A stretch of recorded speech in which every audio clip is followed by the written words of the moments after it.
backer or referral or connection network is essential.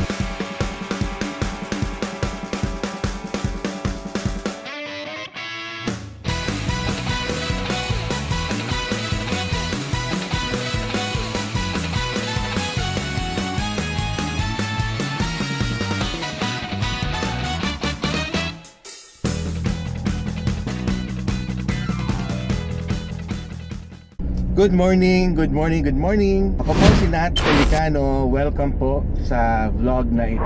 Samahan niyo po ako habang tayo'y mag-drive papuntang work. Ngayon, marami lang nagtatanong sa akin nito Controversial siya.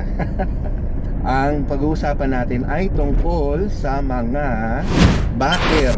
Ayan. Ano ba yung mga backer na yan? Ano ba yung backer? Saan ba nanggaling yung word na yan? Kahit ako hindi ko rin alam. Sa pagkakaintindi ko sa salitang backer, ito yung mga tumutulong na makapasok sa isang trabaho. Kung merong taong nagtatrabaho na doon, tapos hihingin natin yung tulong niya para maipasok din tayo dun sa kung saan siya nagtatrabaho. Meron siyang influensya, meron siyang connection, ganun. Yun yung backer. Paliwanag pa natin yan ng mabuti, pero ito muna kwento. Paano ba ako naging flight dispatcher assistant? O yan, so maganda rin yung pag-usapan. Graduate ako from PATS College of Aeronautics 2011 March. Nakapasok ako sa PAL July 2011 of the same year. After graduation, nakakuha ako ng trabaho sa Philippine Airlines as flight dispatcher assistant. You may ask, paano ko nagawa yun? Ako po, sa aking pagkakaalam, sa buong angkan namin ng Pelicano sa father side and Hoson on the mother side, ako lang po yata yung nasa aviation. Shoutout naman po sa mga kamag-anak ko dyan. Kung kayo din na nasa aviation, connect po tayo. Usually, yung mga kamag-anak ko connected sa maritime industry or pagsisiman. Kasi sa father ko, seaman siya. Yung tiyuhin ko, seaman din. Tapos yung mga pinsan din ako naging seaman din. So, growing up, alam ko na sa sarili ko na ayoko mag-seaman. Alam ko sa sarili ko, eroplano talaga ang punteriya ko, ang target ko. Alam naman din ng mga parents ko yun. Knowing that, maisip nyo, bakit di na lang ako nag-seaman? Maraming connections yung papa ko, ganyan. Hindi nga ayoko nga So, hindi pumasok ako sa mundo ng aviation nang walang connection.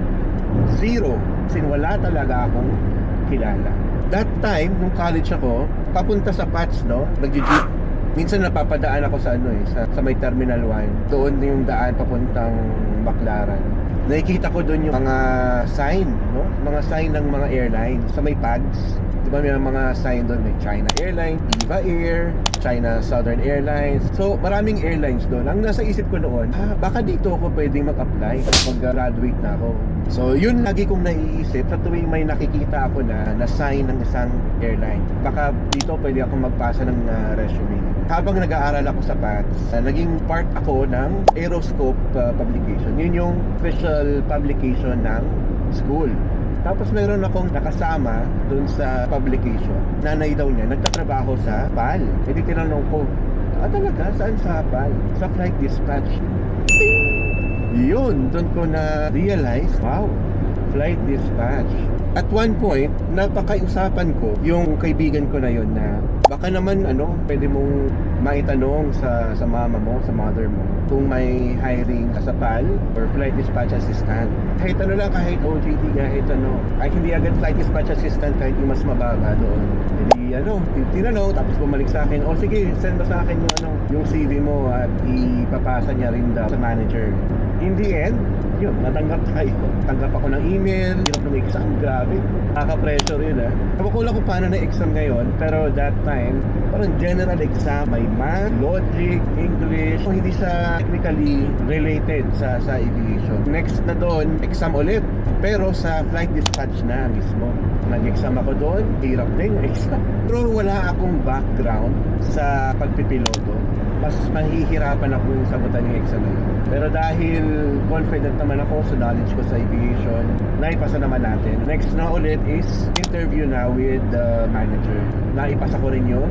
Kahit wala akong prior experience sa dispatch, dahil nga din sa background ko sa pagpipiloto, so nasagot ko naman yung mga tanong nila regarding operations. So ayun, July 2011, nag-start na tayo as flight dispatcher assistant for Philippine Airlines. Doon na nagsimula ang career ko sa flight dispatch. Yung term na backer, negative connotation talaga yan. Kung nagko-contribute ng pagiging negative niyang term na yan is ikaw nakapasok ka sa isang trabaho, sa nakuha mo yung desire mo, yung goal mo, nang hindi ka nahihirapan. Yun ang pagkakaintindi ko sa term na backer. Pero kapag ikaw ay dumaan naman sa tamang proseso, mayroong nag-refer sa iyo na okay ka, mapagkakatiwalaan ka, hindi yun backer. Ang tawag ko doon, connection, network, referral. Sa mundo natin, kahit hindi sa employment, kahit sa negosyo, kailangan natin ng connection. Backer or referral or connection network is essential. Sa mundo ng aviation, kailangan ba ng network, referral, connections? It is not necessary, pero it's good to have. I'm not gonna lie, makakatulong talaga yun. Ako din, nag-i-interview ako ng mga applicants. So pag may nagsabi sa akin na, uy, kilala ko yan, ganito, ganyan, tapos positive yung feedback. So I can say, meron na ako idea kung ano yung capabilities niya. Ito yung mga magpapayo ko. Connections are everywhere. Hindi mo masasabi na yung mga nakakasalumuha mo, may connection na pala sa kung ano ang gusto mo. Kaya naman, be kind always. So be polite, respectful, always leave a good impression to anyone that you meet. Kung wala ka talagang connections, no whatsoever, at gusto mo sa aviation, pasok ka sa isang aviation school. Not particularly sa flying, ganyan, but aviation school. Anything related sa aviation, pasok ka sa school na yan. Diyan mo makikilala ang mga magiging connections mo in the future. Kung wala kang connections, make use of LinkedIn. Grabe ang LinkedIn na yan. Kung pangit ang profile mo sa LinkedIn, ngayon pa lang, ayus-ayusin mo na. Make it look professional. Bakit? Tinitingnan yan ng mga recruiter. Personally ako, pag may nag-apply sa amin dito, tinitingnan ko yung LinkedIn page nila. Just to cross-check, get more information about him or her aside from the CV that they submitted. Gina-consider na yung social media. So hindi lang basta sa CV, kahit pa paano may factor yung presence mo sa social media. Kung nagustuhan niyo po itong content ko, please like and share this video to your family and friends. Follow and subscribe na rin po sa akin para sa mga future aviation related contents. Maraming salamat po. Safe flight!